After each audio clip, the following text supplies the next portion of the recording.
Hello everyone! Magandang araw sa inyong lahat. Welcome back dito sa ating channel. Naway nagugustuhan nyo pa rin tumambay dito at maraming salamat dahil kahit na Holy Week ngayon ay nandito pa rin kayo at nilalaanan nyo pa rin ng oras itong ating program. Thank you so much sa inyong lahat sa pagmamahal at syempre kahit na busy kayo for this week sa yung iba, ayun, may mga sa kanilang simbahan, yung iba naman ay magbabakasyon, magpapahinga, 'di ba? Kasi long weekend. Pero kahit na ganoon, andito pa rin at nagmamahal pa rin sa atin. Maraming salamat at thank you talaga. And sa mga subscribers natin, mga bago at mga dati pang subscribers, thank you so much. I love you all so much. Sa mga lagi pa rin nakaabang sa atin, nagre-refresh kung meron tayong bagong upload. Hello, maraming salamat. Hi kay Yet2446, kay Jaime Rodriguez, maraming thank you sa'yo. Hello rin kay Eileen Ersando, maraming salamat Eileen. Kay Menchi Pangilinan, thank you so much Menchi Pangilinan. Sandara Undi, maraming salamat mga kabadat. Ayun, hello sa'yo. Hello rin kay Rosita Benavides, maraming salamat sa'yo Ma'am Rosita. Kay Jelay Sevilla, thank you very much. Kay Rose Eunice, maraming salamat. Marisa Savillano, Jelay Sevilla, maraming thank you sa'yo. Jack Wakas, Psychonic, Cheryl Fueren, maraming thank you. Leia Pilapil, hello sa'yo. Joya, thank you so much. Nina Gasilios, Kay Sharot, maraming salamat. Razil Specialty, thank you very much. Neriza Quezo, kay Eva Gipon, maraming salamat. Ria Abad, kay Marites Javierto, Edita Saturno, maraming salamat po. Naku, wag na nating patagalin. Alam kong excited kayo. Kaya yung ibang hindi natin nabati sa susunod na kwento na lang, okay? Andito na ang ating tampok na kwento sa araw na to. Dito lamang sa Dear Mama Mia.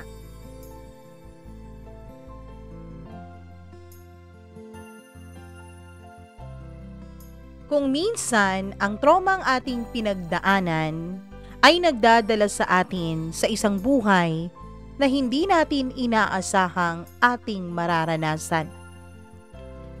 Dear Mama Mia, magandang araw sa inyong lahat at lalo na sa iyo at sa staff na bumubuo nitong iyong programa.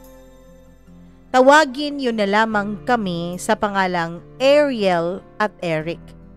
Oo, hango sa The Little Mermaid. Pero kakaiba po ang kwento naming ito. Dalawa po kaming nagsulat nito para dalawa po ang point of view na inyong maririnig. Baka kasi kapag si Ariel lang o kapag ako lang ang nagsulat, ay baka masamain niyo ang parte ng isa sa amin. Ang pinagdaanan po namin ay hindi madali. Mauuna pong mag-share si Ariel sa inyo kung ano ba ang experience niya. Mama Mia, this is Ariel. Hindi ko alam kung maiintindihan mo ang pagsusulat namin o aming pagkukwento sa mga nangyari sa aming dalawa ni Eric. Pero uumpisahan ko po sa mga pagkakataong akala ko noon ay katapusan na ng buhay ko. Una sa lahat, nais ko pong sabihin na isa po ako sa mga estudyanteng uliran.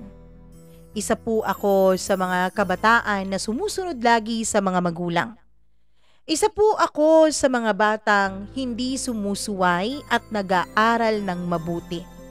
Kaya hindi ko po lubos maintindihan kung bakit kailangan kong pagdaanan ang puntong iyon ng buhay ko.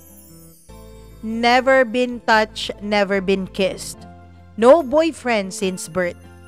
Yan po kung ilarawan ako ng mga kaklase kong makukulit at tinutokso pa ako kung bakit hindi pa raw ako pumapasok sa pakikipagrelasyon. Oy Ariel, baka naman tomboy ka ha? Sabihin mo lang, papatulan naman kita eh. Sabi ng pinakamaganda kong kaklase. Tumawa na lang ako at dinismiss ko yung kantsawan nila. Excuse me, hindi ako tomboy ano? Kung hindi, bakit lagi mong tinutulak palayo ang mga nanliligaw sa'yo? Kasi nga, hindi pa ako handa. Kasi nga, bata pa tayo. Dapat inuuna pa natin ang future natin. Inuuna pa natin ang ating mga magulang at pamilya. Ay nako, oo na, Manang Ariel. Ikaw na po talaga. Yan ang laging tuksuhan sa akin ng mga kaibigan ko. Hindi raw kasi ako naniniwala sa pag-ibig. Pero ang totoo niyan, naniniwala po ako sa bagay na yon, Mama Mia. Dahil nakita ko po yun sa mga magulang ko. Nakita kong labis-labis silang nagmamahalan. Hindi nila panapabayaan ang isa't isa. Hindi naman ako lumaki sa may kayang pamilya. Kaya lang pareho pong nagsusumikap ang mga magulang ko para bigyan kaming magkakapatid ng magandang buhay. Para bigyan kami ng maayos na kinabukasan. Kaya naman ayokong sayangin yon. Alam kong hindi lahat ng bata ay katulad ko na siniswerte lalo na pagdating sa kanilang mga magulang. Kaya nais kong suklian ng mga sakripisyo ng magulang ko. Nais kong maging mabuting estudyante, magtapos ng aking pag-aaral para nang sa ganon ay may maipagmamalaki sila sa lahat. Kaya lang Mama Mia, hindi ko lubos akalain na sa akin palang pagiging ulirang estudyante ay meron palang nagbabadyang pangyayari. At eto nga ang ikukwento ko sa inyo ngayon. Napakatagal ko pong inilihim ang kwentong ito.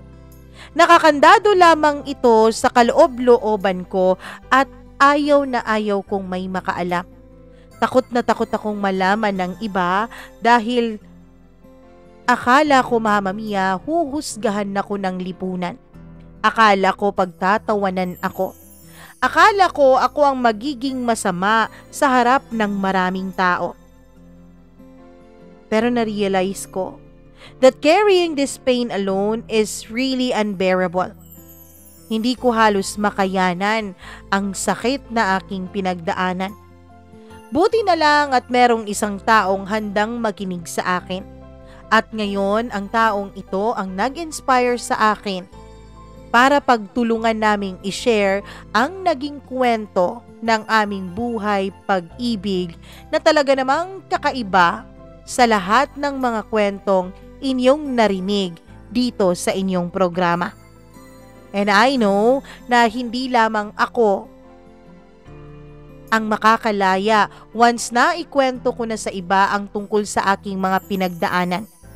Kundi nagnanais din ako, Mama Mia, na merong ibang dumadaan sa parehong trahedya ng buhay na magkaroon man lang ng tapang para magsalita, tapang para lumaban, at tapang para harapin ang buhay ng taas noo pa rin sa kabila ng mas sasalimuot na pinagdaanan. Mama Mia, nangyari po ang lahat ng ito nung 4th year high school ako. Na-dismiss ang pasok namin around 5 p.m. Yun naman kasi usually ang alis namin sa school. Kaya lang, bilang isang ulirang estudyante, kahit na hindi pa naman deadline ng project noon, ay gusto ko na pong matapos yun, Mama Mia. Gusto ko na pong wala nang iisipin pagdating sa mga araw na yung iba ay nagka-cramming na para magawa yung project. Ganun kasi akong uri ng estudyante. Kapag may ibinigay sa amin na project o assignment, agad-agad kong ginagawa at hindi ko na pinagpapabukas pa. Nang sa ganun, wala na akong ibang alalahanin. That time, after the dismissal of our class, ay pumunta pa talaga ako sa library. Sabi nung librarian ay late ko na raw pumunta. 6 p.m. kasi nagsasara ang aming library. Sabi ko, ayos lang. Magbabasa lang naman ako ng ilang libro at yung iba ay iuuwi ko na lang sa bahay. So I stayed there, nag-research ako para sa school project na yon. Ang school project kasi na yon ay individual. At kahit na malayo pa ang pasahan ng project na yon, ay gusto ko nang meron ng edge sa mga kaklase ko. Gusto kong matapos na agad yun dahil baka yung ibang subjects namin ay magbigay din ng kani-kanilang requirements at project tapos magahol pa ako sa oras. Hindi ko na namalayan na 6 p.m. na pala. Nilapitan na ako nung librarian Mama Mia. Sabi niya, kailangan ko na raw umuwi dahil ako na lang ang nag-iisang estudyante na naiwan doon. Nilingon-lingon ko pa ang buong library at tama nga siya. Kaming dalawa na lang ang nandoon. Aalis na rin ako, kaya kailangan mo nang lumabas dito sa school. So, dahil madilim na Mama Mia, lumabas na ako sa school. Kaya lang, naghanap-hanap ako ng tricycle para masakyan ko pero wala na. Ewan ko, siguro talagang wala nang masyadong dumadaang tricycle doon, lalo na kapag ganoong oras dahil iniisip nila na baka wala ng estudyanteng naiwan. Well, special case naman kapag merong mga activities sa school like plays, intramurals at kung ano-ano pa. Dahil kahit gabi na, ay marami ka pa ring masasakyan. Pero nung gabing yun ay kakatuwa dahil napakatahimik ng paligid. There were no signs of any tricycle na papunta. Tapos Mama Mia, tumunog pa ang langit. Uulan yata. Kaya nag-decide na lang ako na maglakad. Meron akong isang alam na shortcut na dun kami naglalakad ng mga kaklase ko kapag napagtripan namin na maglakad lang pauwi sa amin. Pero medyo isolated ang lugar na yun. Maraming mga puno ng kahoy at meron ring mga mahahabang talahib. In short, sa isang katulad ko na medyo hindi biniyayaan pagdating sa height, kapag napunta ka na sa gitna nung daan na yon ay wala nang ibang makakakita pa sa'yo. I know, Mama Mia, na hindi yun ligtas na daan. Kaya lang, wala naman ako ng ibang choice. Gusto ko na talagang makauwi dahil baka maabutan pa ako ng malakas na ulan, may dala pa akong mga libro na hiniram ko doon sa library. Alam kong malaking penalty ang babayaran ko kung sakaling masira at mabasa ang mga librong yon. Kaya naman naglakad na ako ng mabilis para makarating na rin ako sa bahay. Kung sasakay ka ng tricycle from our school Mama Mia, siguro aabutin ng 10 to 15 minutes. Pero kapag naglakad ka, aabutin ka ng mga 25 to 30 minutes. Pero yung shortcut na yun ay nasa 15 to 20 minutes lang ang lakaran. Kaya naman dun na ako dumaan para makatipid ako sa oras. Pero habang naglalakad ako ay may nakasalubong akong 4 na lalaki. Noong una ay nakatayo lamang sila habang papalapit ako sa kanila. Kaya lang, nung malapit na ako, ay nag-umpisa na rin silang maglakad. Nakita ko na yung pambaba nila ay school uniform pa. Kaya lang, marami ang magkakatulad na ganong uri ng uniforme at slacks sa aming lugar. Kaya hindi ko matukoy, Mama Mia, kung anong paaralan ba sila dahil naka-white t-shirt lang sila tapos naka-slacks na pang-uniforme. Andun sila, naninigarilyo, nagtatawanan at ang alalakas ng boses habang naglalakad palapit sa akin. Ewan ko kung dahil lang sa madilim na ang paligid pero wala pong pamilyar sa akin sa mga mukhang yun, Mama Mia. Hindi ko na nga halos matandaan pa. But there's something in the way they look at me that night. Ewan ko pero nung tinignan ko kung paano nila ako titigan ay may gumapang na matinding takot sa katawan ko. Kumakabog na noon ang dibdib ko. Napakabilis na ng tibok nito. Sinubukan kong dun sa kabilang bahagi ng daan maglakad para hindi ko sila makasalubong talaga na makadaupang palad. Inignore ko lamang sila, Mama Mia. Pero that was impossible. Napakaliit lang ng daanan na yon. Halos isang kotse at isang motor lamang ang kasya kapag sabay silang dadaan doon. Kaya naman Mama Mia, napakahirap natakasan sila. "Hi Miss, bakit ka mag-isang naglalakad dito? Ang dilim-dilim sa lugar na to," sabi nung isa. "Alam mo ba na hindi dapat naglalakad sa daanan na to ang isang magandang binibining katulad mo?" Kinabahan ako dahil doon, pero I forced a smile. Para naman wag nilang sabihin na inisnob ko sila. At para naman kapag may naiisip silang masama, ay kanilang mapag-iisipan yon ng mabuti at wag nang gawin. "Oo nga kuya sabi ko, trying to sound calm as possible.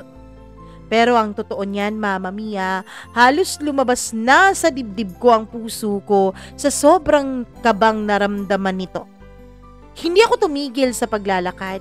Nagpatuloy pa rin ako, silently praying na sana makarating na nga ako sa main road nang walang ibang masamang nangyayari.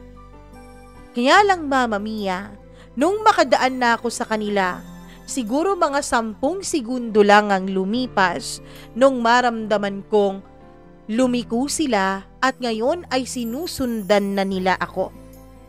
Yung kaninang anxiety nararamdaman ko ay naging sobrang takot na talaga. Kung kanina ay halos lumuwa na sa dibdib ko ang puso ko, ngayon ay halos hindi na ako makahinga sa bilis ng tibok nito. Lalo pa nung palapit na sila ng palapit. Mama Mia, nagmadali naman akong naglakad. Pakiramdam ko nga halos tumatakbo na ako noon pero mas mabilis sila. They were moving faster. At bago pa ako tuluyang tumakbo, ay nandun na sila sa likuran ko. At yung isa sa kanila ay hinawakan na ako sa kamay at bigla akong hinila. Sa sobrang takot ko ay nablangko ang utak ko sa mga pagkakataong yon.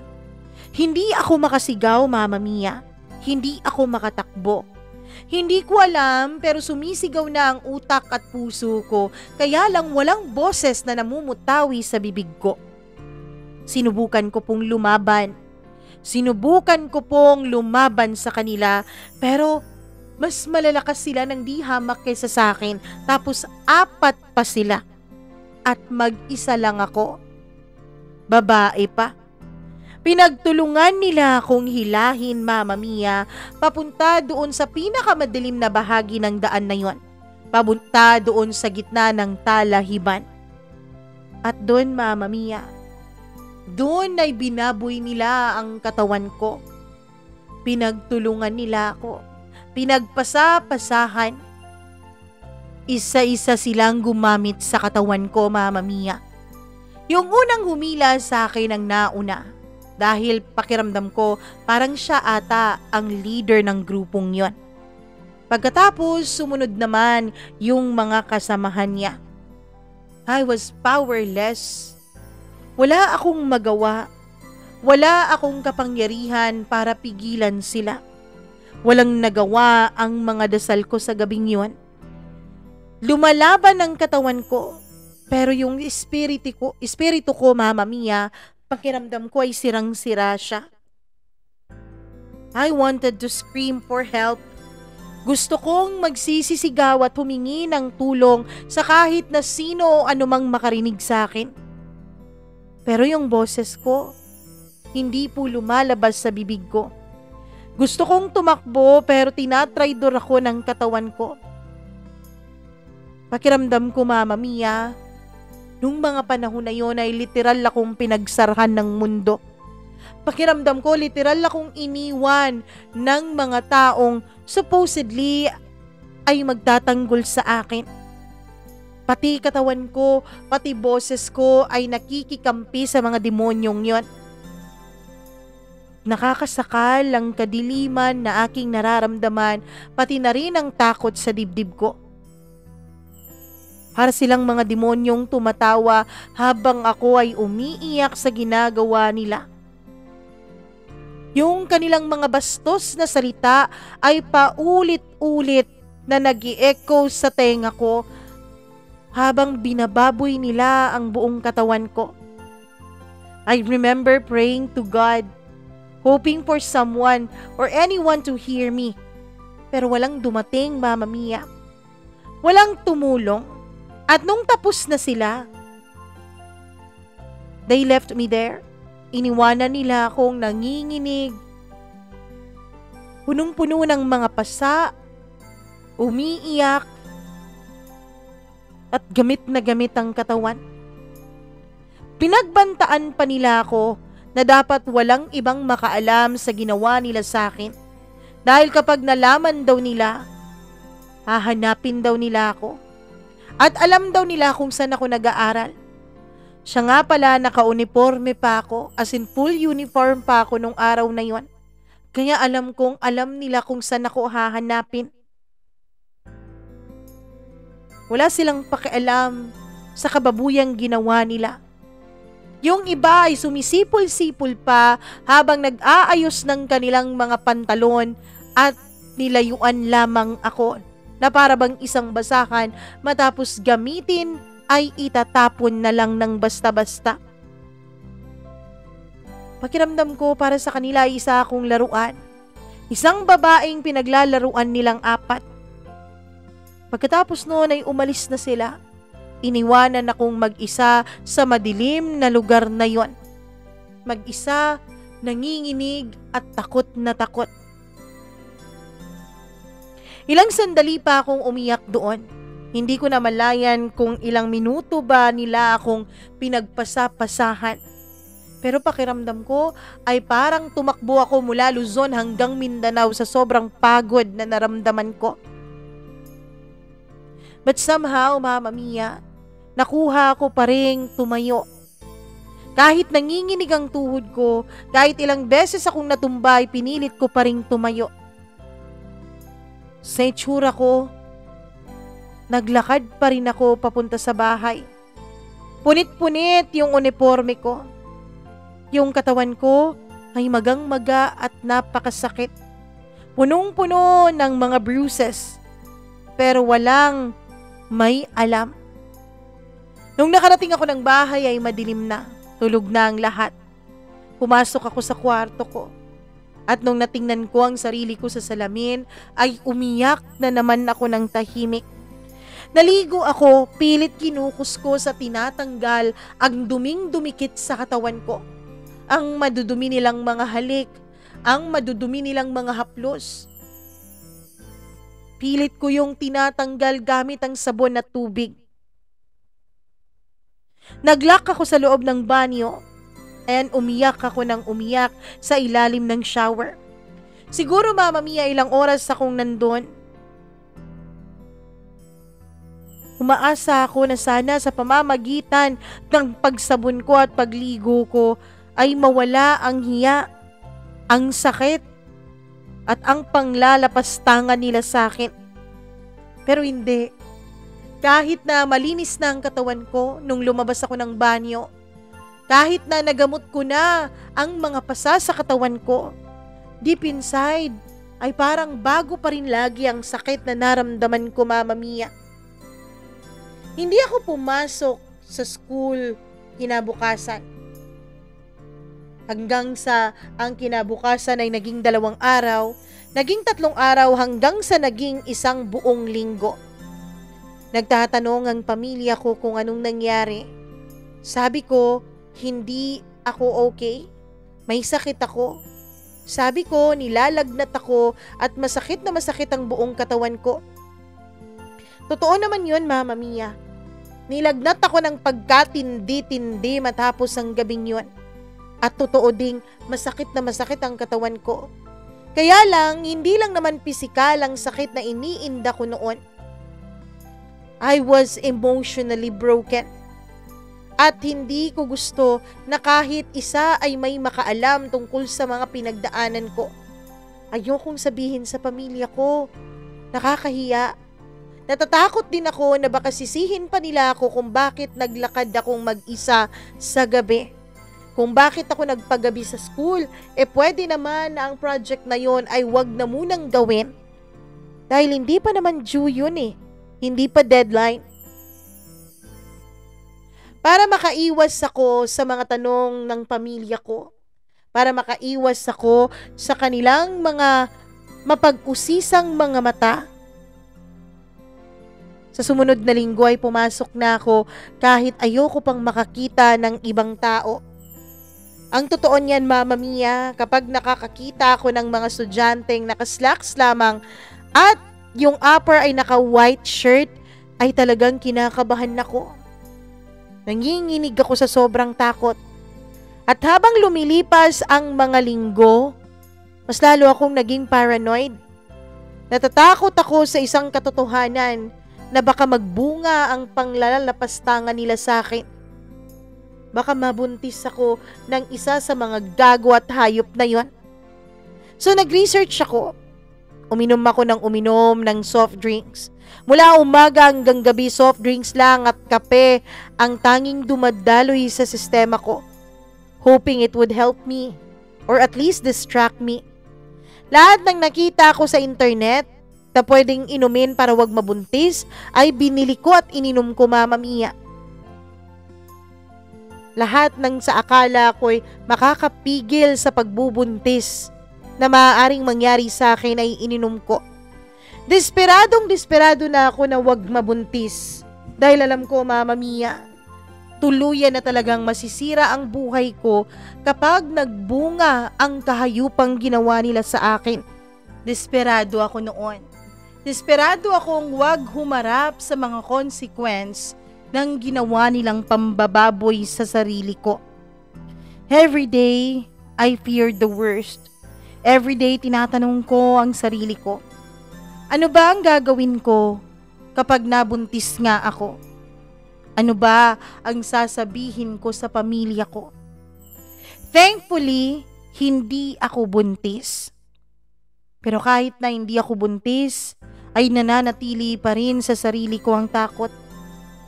It became a constant shadow. Always there, always watching.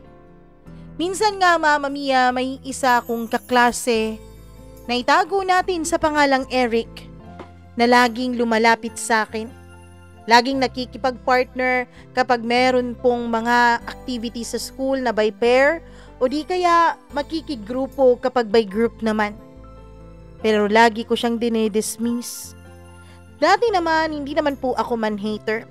Kaya lang simula nung mangyari sa akin ang kahayupang yon, ay as much as possible, ayoko nang nakikipaglapit sa mga lalaki. Nakakatakot, Mama Mia. Lagi siyang nandyan para tanungin ako kung ayos lang ba ako kapag tulala ako, pero hindi ko siya pinapansin. Kung minsan nga nasusungitan ko pa siya, kung minsan nga nasisinghalan ko pa siya. Lumipas ang mga araw at linggo pero parang hindi nakukulangan o nababawasan man lamang ang traumang naramdaman ko. Hindi ako nakapag-focus sa pag-aaral. My mind kept going blank. Kung minsan ay laging bumabalik sa isipan ko yung gabing yun. Para bang laging inuulit-ulit, nire-replay sa utak ko ang gabing yun para hindi ko talaga makalimutan. Naging manhid ako sa lahat ng nakapaligid sa akin. Hindi ako makatakas sa masamang alaala ng gabing yun. One night, in a desperate attempt to distract myself, Mama Mia, ay nag-open ako ng social media. Wala po kasi akong social media account. Wala po akong ganun. Kung meron man ay purely for school lamang. Walang ibang laman ng social media ko kundi para sa school lamang. At hindi ko nga ino-open ang chat o ang messenger ko, Mama Mia. Hanggang sa naisipan kong buksan yon. Nakita kong may mensahe si Eric sa akin. Hi, ayos ka lang ba? Pwede bang makipagkaibigan sa'yo? Dahil sa chat niya na yun, Mama Mia, ay muling nagbalik sa akin ng gabing yun. Yung nag-hello sa akin, ang isa sa mga demonyong humalay sa akin. That was it. The pain that I have been trying to bury came crashing down on me again. Gusto kong sumigaw, pero hindi ko ginawa. Instead, umiyak lamang ako ng umiyak dahil pakiramdam ko ay napaka-helpless ko. I cried for the fact na walang may alam sa nangyari sa akin. Walang lumapit para tumulong. I cried for the fact that someone out there is experiencing the same thing as me. Hanggang sa isang buwan na lang at gagraduate na kami ng 4th year high school. Nag-enroll ako sa isang university sa lugar namin. I thought, Mama Mia, I thought it was my chance for a fresh start. A chance to leave the past behind. Pero hindi eh. Kasi sa unang araw ko pa lang sa school na yon ay may nakita na akong 4 na lalaki na pamilyar sa akin. Nandun sila sa labas. Nagsisigarilyo at tumatawa. At kahit hindi ko matandaan ang mga mukha nila, ay tandang-tanda ko naman ang mga tawa nila nung gabing yon. Hindi nila ako natandaan. Kasi hindi nila ako tinignan. Pero ako, hindi ko sila makakalimutan. Tinitigan ko ang mga mukhang yon at binaon ko yon sa memorya ko. Pinilit kong magpakatatag, Mama Mia. Pinilit ko pong tumayo sa mga paa ko. Pinilit ko pong kalimutan ang masamang panaginip na nangyari sa akin. At hanggang dito muna ako at si Eric muna ang magpapatuloy sa kwentong ito. Hi Mama Mia, this is Eric. Kaklase ako ni Ariel. Actually, mula 1st year high school ay magkaklase na kaming dalawa. Hindi kami magkaklase nung elementary dahil magkaiba ang school namin. Nung una ay napapansin ko na siya. Although hindi siya ang kagandahan sa aming mga kaklase, pero siya naman ang pinakamahinhin, pinakatahimik at pinakamatalino. Lagi ko siyang tinitignan mula sa malayo. Kaya lang hindi naman ako makalapit sa kanya. May mga nanliligaw sa kanya sa campus. Lahat ng yun, kung hindi mga varsity, ay mga sikat na mga singer o dancer. At may mga itsura. Hindi katulad ko. Hindi katulad ko na pinaglihi ata ng mama ko sa sama ng loob dahil lagi na lang akong tinutukso dati ng mga kaklase namin. Kesyo, hindi ako kagwapuhan. Kesyo, mukha raw akong galing pa sa ilalim ng lupa. Kung titignan ko ang sarili ko sa salamin noon, Mama Mia, siguro nga tama sila. Naka-braces kasi ako tapos makapal pa ang aking salamin dahil sira ang mga mata ko mula nung ipinanganak ako ng mga magulang ko. Tapos yung buhok ko pa ay naka-butterfly tapos bagsak na bagsak. Tapos hindi pa katangusan ng ilong ko. Kaya tuloy nagiging tampulan ako sa tukso mula elementary at hindi nga nakatakas hanggang high school. Kaya hanggang patingin-tingin lamang ako sa crush kong si Ariel. Mama Mia, hindi niya ako napapansin dahil sa dami ng nagpapaligaw pansin sa kanya. Pero kahit na marami ang nagpapapansin sa kanya, natutuwa ako dahil kahit kailan ay walang ni isang sinagot si Ariel. Wala siyang ni isang pinatulan sa mga nanligaw at nagpapalipad hangin sa kanya. Narinig ko nga minsan na tinutukso siya ng mga kaibigan niyang magboyfriend na. Kinabahan tuloy ako noon dahil akala ko ay mauunahan ako. Kaya lang, butit sinagot niya na wala pa sa mga plano niya ang pagbo-boyfriend. Isang gabi, nakalabas na ako noon ng school. Pero dahil malapit lang sa school ang bahay namin, ay nakita kong palabas mula doon si Ariel. Tinignan ko siya mula pa rin sa malayo. Inaantay na makapagpara siya ng tricycle pero walang tricycle na dumadaan. Hanggang sa nakita ko siyang naglakad papunta doon sa sinasabi ng iba na shortcut papunta sa kabilang baryo. Kaya naman Mama Mia, dali-dali akong nagbihis ng t-shirt noon dahil nakasando lang ako nung mga panahon na yon. Ayoko makita ako ni Ariel na nakasando lamang dahil palpatin pa naman ang katawan ko. Kaya ayun, sinundan ko siya. Pero Mama Mia, nasa malayo pa lamang ako ay bigla kong nakitang may humilang lalaki kay Ariel. Tapos pinapasok siya doon sa may talahiban. 4 na lalaki yun. Alam kong may ginagawa silang masama sa babaeng lihim kong minamahal. Kaya lang napakaduwag ko. Napakaduwag ko dahil hindi ko nagawang lapitan at saklolohan si Ariel. Ang nangyari pa Mama Mia ay nanigas ang mga paa ko na para bang ibinaon ito sa lupa. Hindi ako makagalaw. May dumaan na motorsiklo pero hindi ko magawang magsalita sa kanya. Hindi ko magawang sabihin dun sa driver, "Oh, ikaw pala yan, Eric. Saan ang papa mo?" Tinuro ko lang ang bahay namin. "Umuwi ka na, gabing-gabi na. Gusto mo ba ihatid na kita sa inyo?" Umiling-iling lang ako. Ewan ko kung bakit hindi ako makapagsalita. Napakaduwag ko ng araw na yon at sinusumpa ko ang sarili ko dahil doon. Kung hindi sana ako naduwag,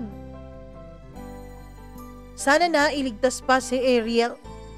O di kaya naman ay sana hindi pa siya napagtulungan ng 4 na lalaking yon.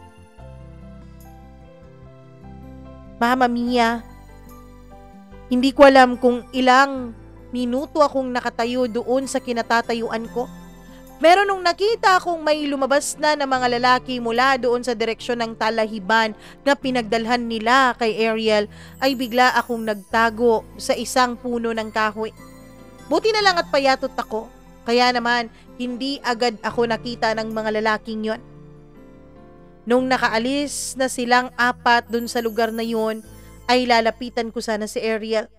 Kaya lang nakita ko naman siyang paika-ikang naglakad patungo sa direksyon papuntang kabilang baryo. Gusto ko siyang lapitan, Mama Mia. Gusto ko siyang saklolohan, kaya lang natatakot ako sa mga panahon na yon. Natatakot ako na baka sisihin niya ako. Kung bakit wala akong ginawa, nakita ko pala ang umpisa ng panglalapastangan sa kanya. Sinundan ko pa rin si Ariel hanggang sa makapasok na siya sa bahay nila. Pagkatapos noon ay tsaka ako umuwi sa amin. Pagdating ko sa bahay ay hindi ako makatulog. Paulit-ulit na nagre-replay sa utak ko ang nangyari doon sa talahiban. Yung ginawa nilang paghila at pagkaladkad kay Ariel papunta doon sa may mga matataas na talahib. Paulit-ulit yung nagre-replay sa utak ko. Paulit-ulit ko ring ini-imagine kung ano kayang nangyari kung naging matapang ako. Kung nilabanan ko sila. Kung pinaalam ko na may ibang taong nakakita sa ginagawa nilang kahayupan. Tumakbo kaya sila? Natakot? O baka ako ang tinakbuhan nila pagkatapos ako yung sinaksak nila o inano pa man naman. Kinabukasan pumasok ako sa school nang walang maayos na tulog. Dahil hindi ako pinapatulog ng mga bangungot ko. Paulit-ulit na bumabalik kahit sa mga panaginip ko ang nangyari kay Ariel. Hinanap ko si Ariel sa classroom pero wala siya. Kinabukasan wala pa rin siya hanggang sa lumipas na ang 1 linggo. Pagkatapos ng 1 linggo ay nakita ko ulit si Ariel. Pero iba na ang kaniyang itsura. Iba na ang kaniyang aura. Nawala na ang ningning sa kanyang mga mata. Nawala na ang dating ngiting nagpapaliwanag sa araw ko. Parang isang bangkay o isang kaluluwang naglalakad si Ariel. Parang walang patutunguhan. Pinipilit ko ang sarili kong layuan siya kaya lang hindi ko magawa. At dahil doon ay nagkaroon ako ng lakas ng loob na makipag-partner sa kanya sa tuwing merong mga pair project o di kaya naman ay mga group projects. Pero lagi niya akong tiniturn down. Lagi niya akong ini-snub at kung minsan nga ay nasigawan pa niya ako. Ayaw daw niyang makipag-team up sa isang lalaki. Napagalitan pa nga siya ng teacher namin kung bakit bigla siyang naging ganon. Isang project ang wala siyang nagawa kundi nagkagrupo kami Mama Mia dahil teacher namin ang pumili ng mga magiging kagrupo ng bawat isa. Pero nagbago na nga si Ariel. Hindi siya ang Ariel na tulad dati na nagiging leader pagdating sa mga group projects. Hindi siya ang Ariel na dati ay laging nagpipresenta na siyang mag-report sa harap ng klase. Sa pagkakataong yun ay tahimik lamang siya. Inaabot lamang niya sa leader namin ang kanyang parte sa group project na yon. Ariel, ikaw na lang kaya ang mag-report. Magaling ka dun eh. Ayoko. Sige na, ikaw na. Para naman siguradong malaki ang grades natin kay Ma'am Santos. Ayoko nga. Ariel naman eh. Huwag mo naman kaming pagkaitan ng magandang grades. Kung gusto niyo pala ng magandang grades, edi magbanat kayo ng buto, magsunog kayo ng kilay, hindi yung ako ang pinagdidiskitahan ninyo.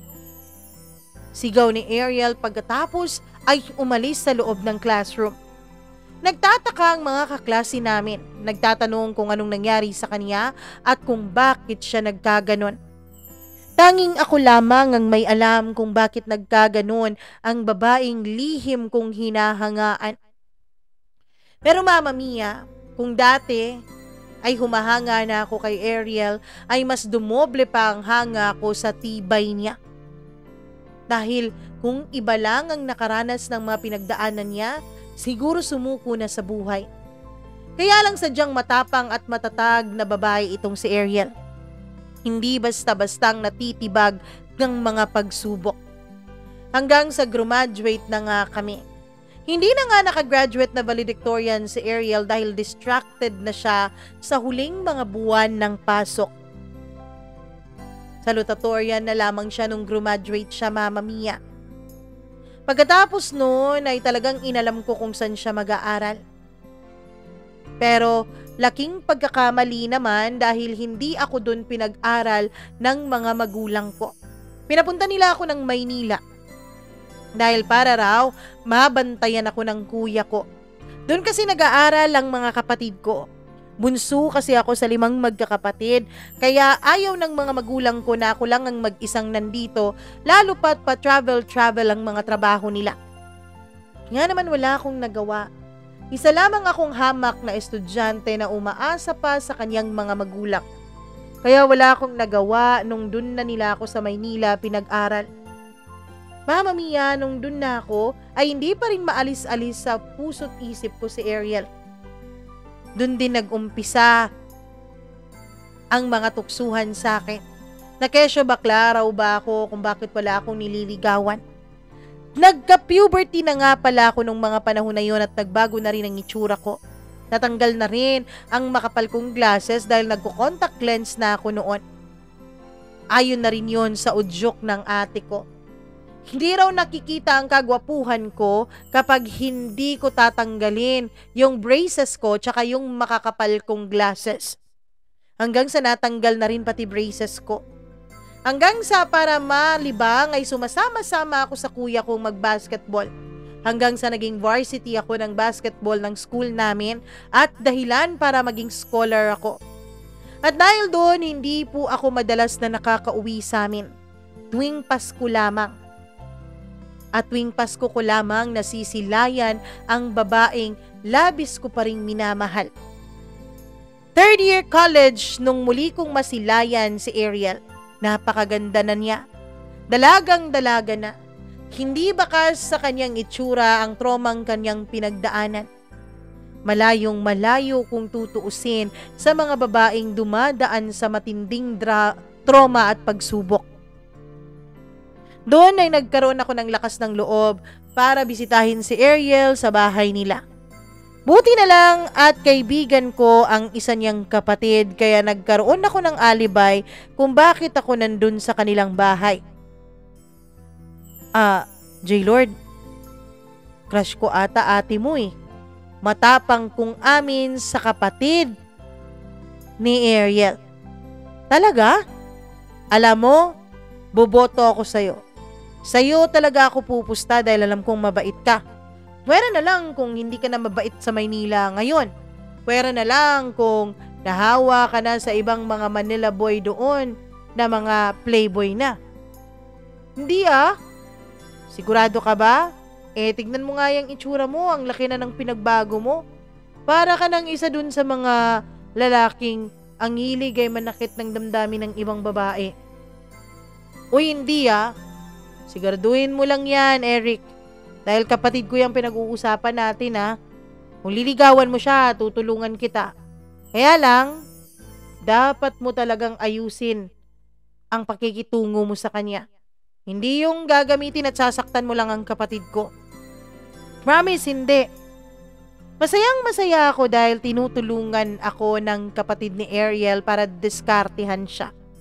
Pati na rin yung mga kaibigan niya at pati na rin ang buong pamilya niya ay botong-boto sa akin. Lalo pa nung nalaman nilang nililigawan ko na nga si Ariel. Pati nga ang mama at papa ko ay boto sa kanya, Mama Mia. Dahil mabait at matalinong bata raw si Ariel. Masunurin pa sa mga magulang. Kaya maswerte raw ako kung ito ang magiging girlfriend ko. Kaso lang napakahirap dumiskarte kay Ariel. Ewan ko, Mama Mia, kung mahirap nung high school ay parang mas dumoble ata ang hirap nung nag-college na kami. Ayaw kasi akong pansinin ni Ariel. Well, kahit sinong lalaki naman ay hindi niya pinapansin. Kung minsan nga ang isang ate ko ay nagtanong sa akin, baka raw lesbiana si Ariel kaya ayaw niya akong pansinin. Pero Mama Mia, ako lang ang bukod tanging nakaalam ng tungkol sa kanyang mga pinagdaanan. Kaya ako lang ang bukod tanging nakakaintindi kung bakit gano'n na lang ang pakikitungo niya sa mga lalaki. Isang gabi,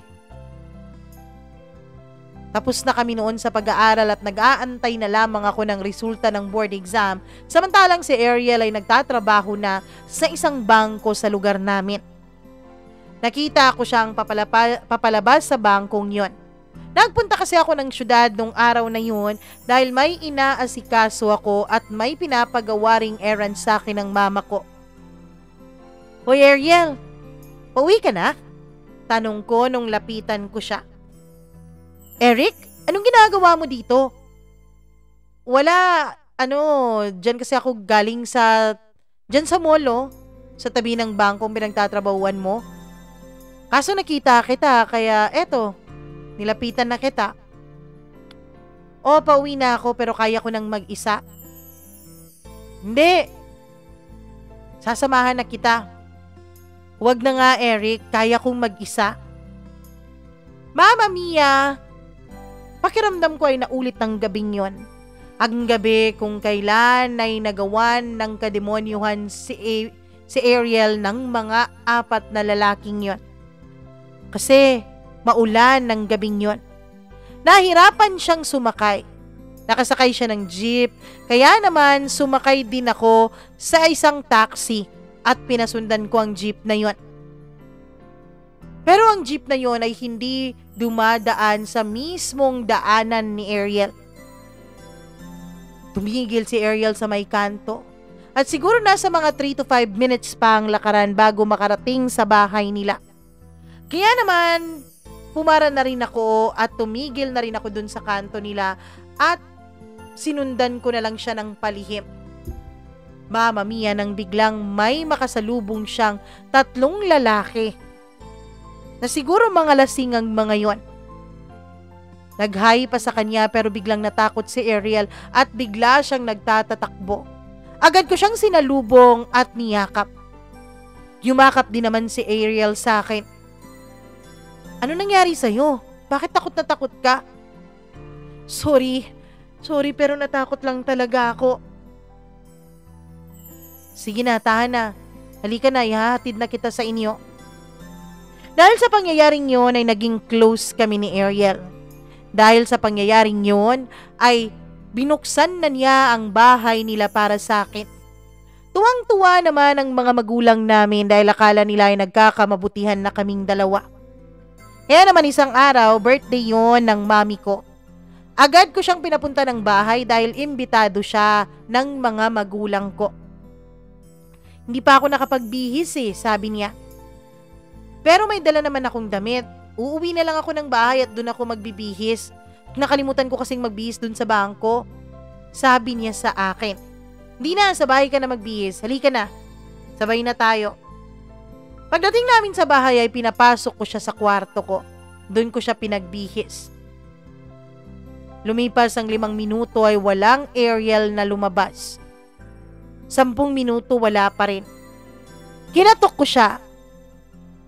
Hindi siya sumasagot sa loob. Kinabahan ako kaya pinihit ko ang doorknob. Bukas yun at hindi nakalak. Nung mabuksan ko yun, Mama Mia, ay gulat na gulat ako. Si Ariel. Nakaupo sa kama ko at binabasa ang journal ko. Napakalaki kong tanga. Nakalimutan ko pong itago yung journal ko at talagang nakabukas pa yun sa page kung saan nagko-confess ako ng totoo kong damdamin para kay Ariel. Totoo ba? Tanong niya sa akin na punong-puno ng galit at luha ang mga mata. Ariel, magpapaliwanag ako. So totoo nga, nandun ka nung gabing yun. Nagmaang-maangan ako dahil hindi ko alam kung ano ang isasagot ko. Huwag ka nang magkaila pa, Eric. Nabasa ko dito sa journal mo. Nakasulat dito kung ano ang nakita mo nung gabing yun. Nandun ka pero hindi mo ako tinulungan. Naging malakas na ang boses ni Ariel. Siguro Mama Mia wala na siyang pakialam kung may makarinig man sa kanya. O siguro nadala na rin siya ng galit na kanyang nararamdaman. Napakawalang awa mo. Wala kang pinagkaiba dun sa mga demonyong gumawa sa akin noon. Dahil wala kang ginawa, Eric. Wala kang ginawa para tulungan ako. Wala kang ginawa para itigil ang kademonyohang ginagawa nila sa akin. Mas masahol ka pa nga sa kanila Ariel, natakot lang ako. Hindi nakipag-cooperate sa akin ang katawan ko. Gusto kong tumakbo at humingi ng saklolo pero hindi ko magawang igalaw ang mga paa ko. Sayang, Eric. Akala ko pa naman iba ka sa ibang mga lalaki. Pero katulad ka rin pala nila. Bakit mo ba ako nililigawan, ha? Gusto mo bang malaman kung anong pakiramdam na makapasok sa akin? Gusto mo bang malaman kung anong naramdaman nila nung binababoy nila ang katawan ko? Sa pagkakataong yun ay narinig na kami ng ate ko at ng mama ko. Buti na lang at wala pang masyadong bisita noon at ang ibang mga bisita ay nasa baba lamang kaya hindi kami narinig, Mama Mia. Dahil sa komosyon ay lumapit na doon ang mama ko. Oh, Eric, bakit umiiyak si Ariel? Anong ginawa mo sa kanya? Tanong ng ate ko. Ariel, ayos ka lang ba? Tanong ng mama ko. Hindi po. Si Eric na lang po ang tanungin ninyo. Pagkatapos nun ay wala nang ibang sinabi si Ariel at tumakbo na ito palabas at paalis ng bahay namin. Sinundan ko siya, Mama Mia, pero hindi niya ako pinapasok sa loob. Pagdating ko doon ay ang galit na si J-Lord ang sumalubong sa akin. Anong ginawa mo sa ate ko? Di ba sinabi ko sa'yo, huwag mong sasaktan ng kapatid ko? Kapatid ko yan, tol. Sabi niya nung matapos niya akong suntukin. Tol, wala akong ginawang masama sa kanya. May nalaman lang siyang wala akong ginawa dati. Anong ibig mong sabihin? Tol, wala ako sa posisyon para magkwento sa inyo. Antayin na lang natin na si Ariel ang magsabi ng lahat. Magkatapos noon ay halos isang linggong umabsent sa trabaho si Ariel, Mama Mia. Lumabas na rin noon ang resulta ng engineering board exam at nakakatuwa naman na nakapasa ako. Kaso lang hindi ako masaya. Hindi ako masaya sa pagkakapasa ko dahil ang isip ko noon ay nasa pinagdadaanan ng babaeng pinakamamahal ko. Matapos ang isang linggo, ay lumabas na rin sa wakas ng kwarto niya si Ariel. Nandun ang buong pamilya niya. Apektado ang lahat dahil sa ginawa niyang pagmumukmok. Bakit ka nandito? Galit niyang tanong sa akin. Ariel, gusto ko lang humingi ng sorry. Sorry din. Hindi kita dapat sinisi. Hindi mo naman ako obligasyon eh. At isa pa, kagustuhan ko naman na dun dumaan sa madilim na daanan na yun nung gabing yun. Kaya hindi mo kasalanan ng lahat, Eric. Makakaalis ka na. Wala kang kasalanan. Nagtataka ang mga magulang at pamilya ni Ariel. Palipat-lipat ang tingin nila sa amin. Ano bang nangyayari? Ano bang madilim na daanan? Ano bang nung gabing yun? Galit na tanong ng papa ni Ariel. Hindi ko makuhang sumagot, Mama Mia, dahil alam kong wala akong karapatang isiwalat sa lahat ang mga pinagdaanan ni Ariel. Kaya tahimik lamang ako noon. Eric, ano ba? Sigaw ng papa ni Ariel. Doon ay biglang humikbi si Ariel at doon niya ay siniwalat ang nangyari nung gabing yon. Kung paano siya binaboy at kung paano wala akong nagawa. Mag-asawang suntok ulit ang natanggap ko mula kay J-Lord at isang sampal din mula sa mama ni Ariel. Pinabayaan ko raw ang anak nila. Hindi ko raw ito nakawang ipagtanggol. Walang silbi raw ang pagmamahal na sinasabi ko dahil hindi ko naman magawang ipagtanggol ang babaeng mahal ko. Mama Mia, tama sila. Umalis ako sa bahay nila na bagsak ang mga balikat ko. Umuwi ako ng bahay at sinalubong ako ng pamilya ko nang may pagtataka at pagtatanong sa kanilang mga mata. Doon ay inamin ko na rin sa kanilang totoo. Pati sila ay nagalit sa akin kung bakit hindi raw ako humingi ng saklolo. Sinisi ko ang sarili ko dahil napakaduwag ko nung gabing yon. Kaya naman, Mama Mia, umalis ako sa lugar namin. Umalis ako sa amin at bumalik ako ng Maynila at doon ako nagtrabaho. Pagkatapos noon, kahit Pasko ay hindi ako umuuwi.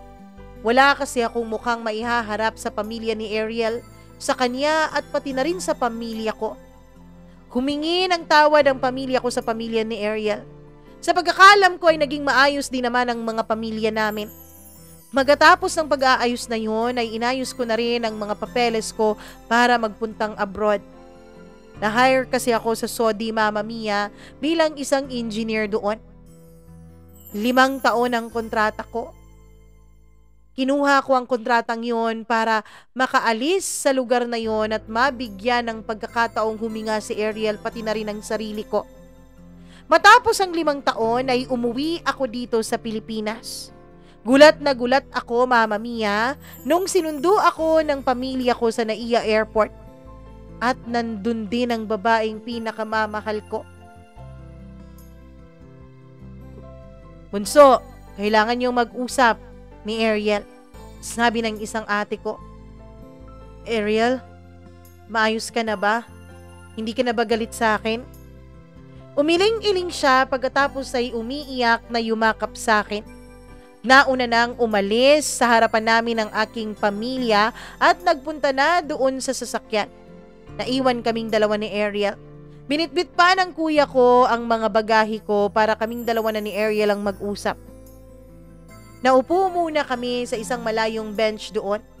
Magkatapos, Mama Mia, doon niya sinabi sa akin na nagpa-therapy pala siya sa udyok na rin ng mga magulang niya at mga magulang ko. At nung matapos nga ang therapy niya, doon niya nalaman at naintindihan ang side ko. Doon niya rin nalaman na mahal pa rin niya ako. At nung basahin niya ulit yung journal ko na naiwan ko sa kwarto ko, dun niya napagtantong matagal ko na siyang minamahal. At pagkatapos ng araw na yun ay naging maayos ang lahat sa amin ni Ariel. Naging magkarelasyon kami. Wala pang 1 taon ay nag-propose ako sa kanya at nagpakasal kaming dalawa. Hindi naging madali ang journey namin. Ngayon ay may 2 na kaming anak, Mama Mia. Masaya kami sa piling ng isa't isa, pero may pagkakataon na bigla-biglang tumatahimik ang asawa ko. Mama Mia, lalo na nung pinanganak niya ang bunso namin na isang babae. Sabi niya, gawin daw namin ang lahat para maprotektahan ito sa malademonyong mundo. Sa ngayon nga, kapag may nababalitaan siyang mga batang binababoy, pinapatay ng mga kung sino-sinong kriminal, ay natutulala ulit ang asawa ko at nagingit-ngit sa galit. Sa sobrang galit niya ay lagi niyang ibinubulalas na sana mawala na sa mundo ang lahat ng kriminal, lalong-lalo na ang mga lumalapastangan ng mga babae. Naiintindihan ko ang asawa ko at sa abot ng makakaya ko ay iintindihin ko siya. Sa ngayon, Mama Mia, on the process pa rin kaming dalawa ni Ariel sa paghihil ng mga trauma namin sa nakaraan. Pero kasabay noon ay ang pagsigurado namin na aming manapoprotektahan ang aming mga anak. Sa ngayon ay tumigil na si Ariel sa kanyang pagtatrabaho. Ako na lang ang nagtatrabaho at dito na kami nakabase ngayon sa Visayas. Laging hands-on si Ariel sa mga anak namin. Hinding-hindi niya iniwawala sa mga mata niya, lalong-lalo na ang bunso namin na isang babae. Alam kong poprotektahan niya ang anak namin dahil natatakot siya na baka mangyari sa anak namin ang kababuyang nangyari sa kanya noon. Maraming salamat, Mama Mia, sa pagbabasa mo nitong aming kwento. Naway sa mga dumadaan ngayon ng mga parehong trauma at pagsubok, naway magkaroon kayo ng lakas ng loob para magsalita. Lakas ng loob para ipaglaban ang inyong mga karapatan.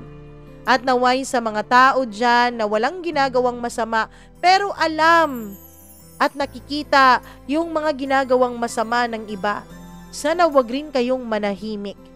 Dahil minsan, kaya nagtatagumpay ang mga demonyong tao dahil yung mga matitinong tao ay nananahimik lamang at walang ginagawa.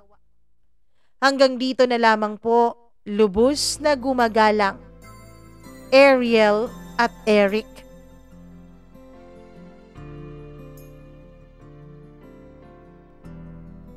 Grabe naman ang traumang inabot ni Ariel, pero kakaiba nga ang love story nilang dalawa. Tika mo, yung biktima tapos yung witness pala ang nagkatuluyan. Nako naman, pareho tayo Ariel. Hindi tayo pareho ng pinagdaanan. Pero pareho tayong galit sa mga taong ganyan. Lalong-lalo na yung mga umaabuso talaga ng mga bata. Yung, di ba, yung mga 5 months old, 3 years old, tapos yung iba nga, kapatid pa, tito pa, kapitbahay pa, sariling ama pa ang gumagawa ng ganong klaseng kahayupan sa kanilang mga pamilya. Kaya nakakagalit naman talaga. Hindi mo naman din masisisi ang mga katulad ni Ariel na mag-wish na sana nga lahat ng mga masasamang tao ay mawala na lang sa mundong ito. Diba? It would be a better place siguro. Pero it would be a lesser evil place kung gaya ng sinabi ni Ariel at ni Eric, ang mga matitino at mabubuting tao ay hindi dapat nananahimik. Dapat tayong mga tao na may mga kakayahang magsalita, dapat tayo ang nagsasalita para dun sa mga nawawala ng boses, dun sa mga medyo napanghihinaan ng loob.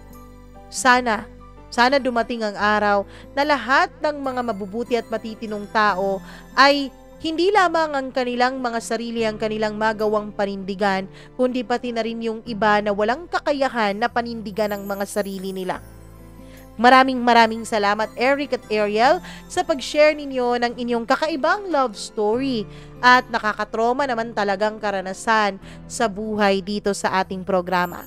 Maraming salamat sa malaki niyong pagtitiwala.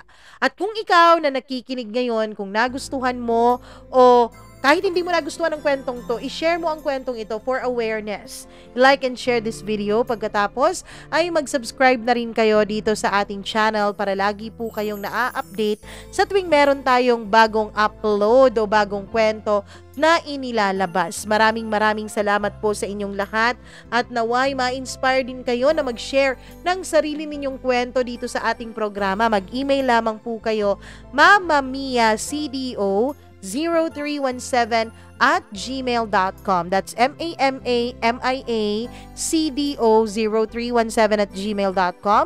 At wag niyong kakalimutan na kung hindi kayo makapag-share dyan, pwede po kayo mag-PM sa ating Facebook page, Mama Mia Cagayan de Oro or Mama Mia CDO. Halapin nyo lamang sa Facebook. Meron din tayong threads, Instagram, at TikTok. Thank you so much sa inyong walang sawang pagmamahal at sa inyong walang sawang pagsuporta. Hanggang sa muli, hanggang sa panibagong kwento na naman na isi-share natin dito sa ating programa. Paalam, magandang araw po sa inyong lahat.